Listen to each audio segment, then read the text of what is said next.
Alright guys, so now I'm going to show you how to solve for the circumference and area of any circle, especially for you if we're using composing the pie chart. So the pie chart, guys, we're going to formulate is this. As you can see on my paper, we have 6 colors. The red, the blue, the pink, the yellow, the green, and the violet. So that is our pie chart that we're going to formulate. So I've already done the first one for you, which is the red. So first, in order for us to make the pie chart, we need to calculate the total. So for the red, how many reds are there? There are 7 reds, okay? So let me get my color pens out. So there are 7 na red. Tapos for the blue, ilan po yung mga buhaw? In the blues, there are 5 blues. Okay? So you count 1, 2, 3, 4, 5, and there are 5 blues. Alright? Now, for the pinks. For the pinks, how many pinks are there? There are only 3 pinks. So 1, 2, 3. Tatlong na pink. Tapos for the yellows, ilan yellow? 1, 2, 3, 4. Can you see?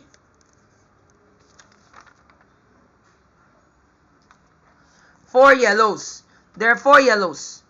Tapos, on the greens, ilan yung mga greens? Isa lang. Only 1. And then for the violet, ilang violet? 5. And then after that, we add this up all together. 7 plus 5 is 12. 12 plus 3, 15. 15 plus 5, 20. 4 plus 1 is 5, so 25. So therefore, there are 25 possible outcomes. Total outcomes. And then, diba, if you want to make a sector of a circle, you're gonna have to do this. Like for example, red. Diba, remember, ang red ay 7 and, ano yun? 7, there's 7 reds out of 25. So how do you write that formula? So to convert that into a sector of a circle, this is the formula that you're going to do. Diba? So the formula is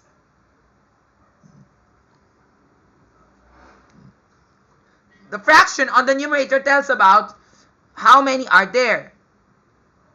And then the denominator tells you the total. Tama? And then after that, you get to multiply that by 360 degrees. Because it takes 360 degrees to go all over the circle. Let's say, for example, do you remember we have 2/4, diba? So 2/4, let's say, for example, there are 2 blues, 2 red, and 2 reds. So we know that's half the circle, diba? So for the blue section, that's 2, diba? So 2 over 4. Then times 360, diba? And we know we're supposed to get 180 degrees. 2 times 360 equals 720. 720 divided by 4 is 180. So 180 degrees. And that's where it's going to stop. Alright? So we need to find 180 degrees there. And that's exactly where the blue section will go. 180 degrees. Diba? Now let's go to our problem. So here we have 7 over 25. Because there's 7. So let's start with red. Diba? So ito yung red. So for the red, we have 7 out of 25, diba? So 7 over 25 times, what is the multiplication times 360, diba? Over 1. Then 25 and 360 divide out. So 7 becomes, what's the 7? Diba? That's divided by 5, so that's 5. So 360 divided by 5 is 72 over 1. Then we multiply.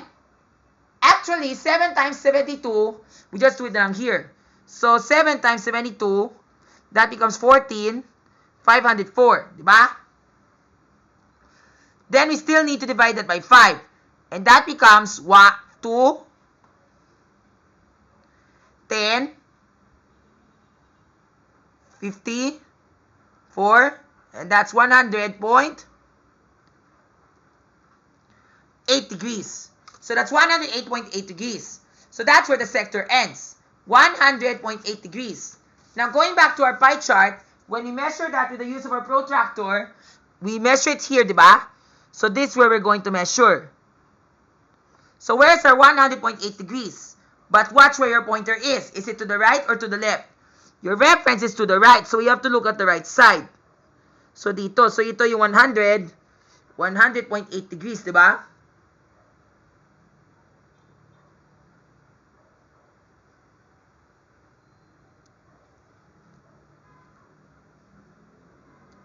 Yeah, it's so close. So that's exactly 100 degrees, as you can see here. Yan. And then when we're through, we're going to highlight that. We're going to highlight that part. So that is where the red section comes. Ito yung saan galing ang red. Alright? Now let me highlight that and draw, diba? With the use of the ruler, diba? So yan. Now we have the color red. The red section, diba? So you write there, red, and then 100.8 degrees. Diba? Now let's go to the next color. For the next color, we have the color blue. Wait lang muna. For the next color, we have the color blue. So for the color blue, ilan yun? Diba remember, in the blue, we have, how many are there? 5. So 5 out of 125, diba? So the pattern goes like this. Ano yung nasa numerator? Sa blue, diba? Ito na yung blue, diba? So this the blue, diba? So what's on the numerator? 5, diba? Because there are 5 blues out of the 25 total, diba? So 5 divided by 25. And 5 over 25 is the same as 1/5. And 1/5 times 360 equals 72. Diba? Or if you are to do it this way, 360 divided by 25, that's 5. 5 divided by 5 is 5. Diba? Remember, this is 5 over 5, diba? And then that becomes 72. So the 5 over 5 is cancelled, and you're just left with 72 degrees. Okay? So now we draw the 72 degrees here. Now going to your ruler here, so now let's look for the red mark. So this is the red mark, diba? Now where is the 72 degrees mark? We're using the right, diba? So 70, 71, 72, diba? So dito siya. Now when we're done, using our ruler, we connect the dots, okay? So now we are going to connect the dots just like that. Please give me a moment.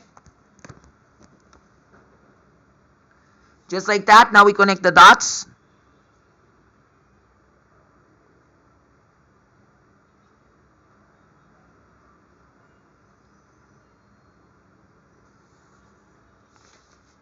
Now let's double check again. Did we get 72?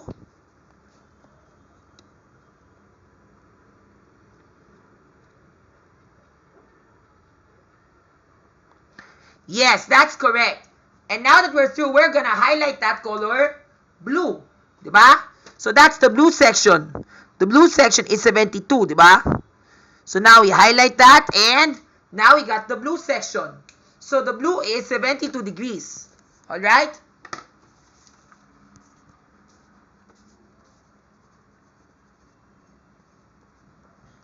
Okay, now we're already done with the blue. So the blue is already equivalent to 72 degrees. And remember, do you know what is the degrees for the entire circle? The answer is 360 degrees. So kailangan dapat, to go around the full circle, kailangan dapat may 360 degrees. Okay? So now we have 100 plus 72, which is already equivalent to 172 degrees. So we still need how many more? Dami pa. So let's work on the next color. The next color is the color pink. So for the sake of the pink, we have 3. So therefore, what's the pattern? The pattern is still the same again. So again, writing down pink here. So pink, we have 3 over 25 times 360 over 1. Tama? So, di ba remember, times 360 because it takes 360 degrees to go over one circle. And we can simplify 360 and 25. So 25 becomes 5. Because 5 divided by 5, 25 divided by 5 is 5. And then that becomes 72. And 72 times 3, that's the same as 0.6, di ba? 3 over 5, that's 0.6. So we can do 3 times 72, and that becomes, di ba remember, that's 144, and then 144, that's 216, di ba? Because 72 times 3, 6,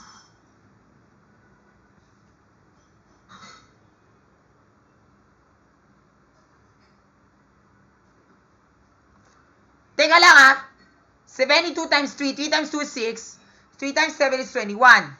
So, tama, 216. Tama, 216, di ba?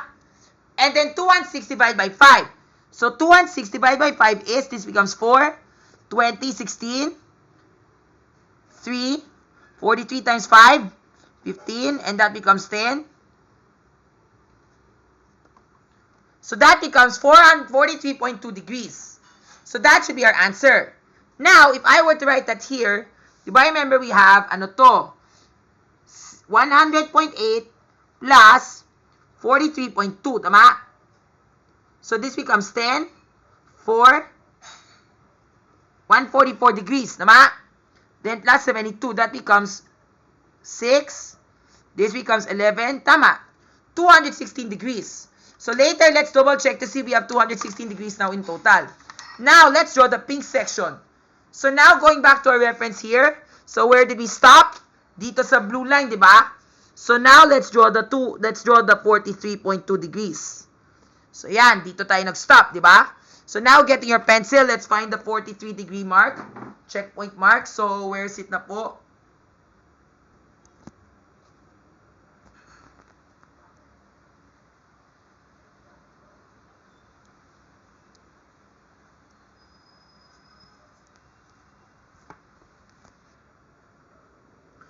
Okay, 43.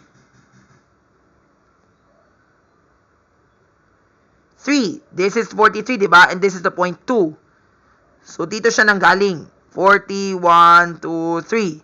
Yes. And that's where it stops. Now, we draw the line. Connect the dots. Just like that. And after doing so, tada! We have 43.2. Then now, let's double check on our angle. Did we get that answer? Yes, correct. And that is color pink, di ba?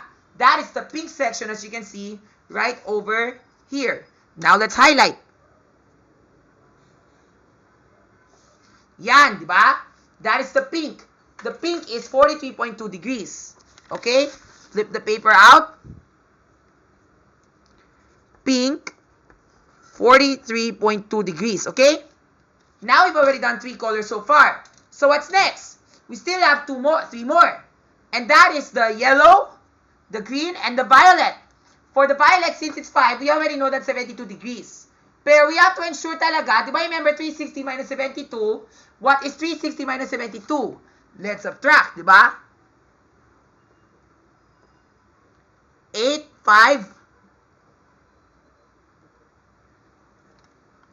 288. So, kailangan dapat ang summation sa lahat ay 288 degrees. So now, do we have 216 degrees so far? Kasi po kailangan dapat, you should have 216. Otherwise, if we don't have 216, we fail, di ba? So, do we have 216?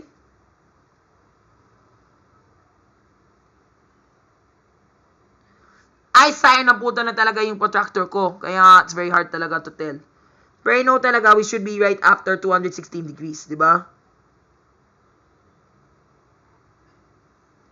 Pero tama lang, I think we're already on the right track, okay? Next, let's go do color green. Siguro green muna tayo. Alright, so di ba remember yung green, that is 1 out of 25, di ba? So 1 over 25 times 360. Di ba remember 360 and 5, that becomes, this becomes 5 and 72. And 72 divided by 5, we can just do it this way, di ba?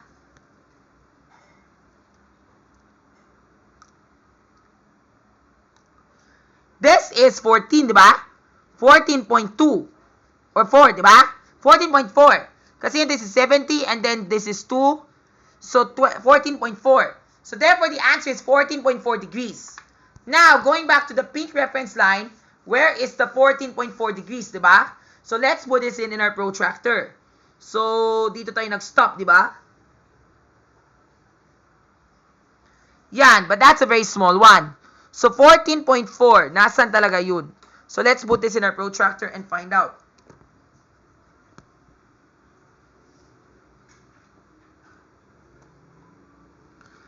Ten. This is 14.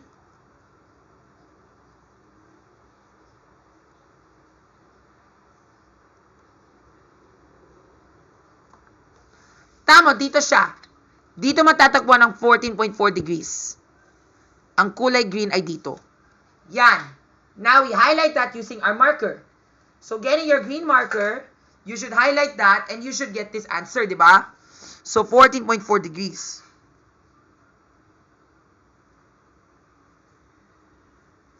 Sayang walang ink. I'll try another one.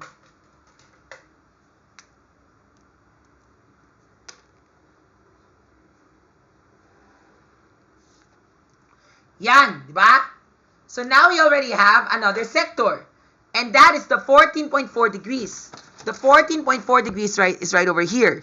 So, green, 14.4 degrees. So, now, how many do we have left? So, now we have 216. Diba? May 216 na tayo, diba? So, 216 plus 14.4.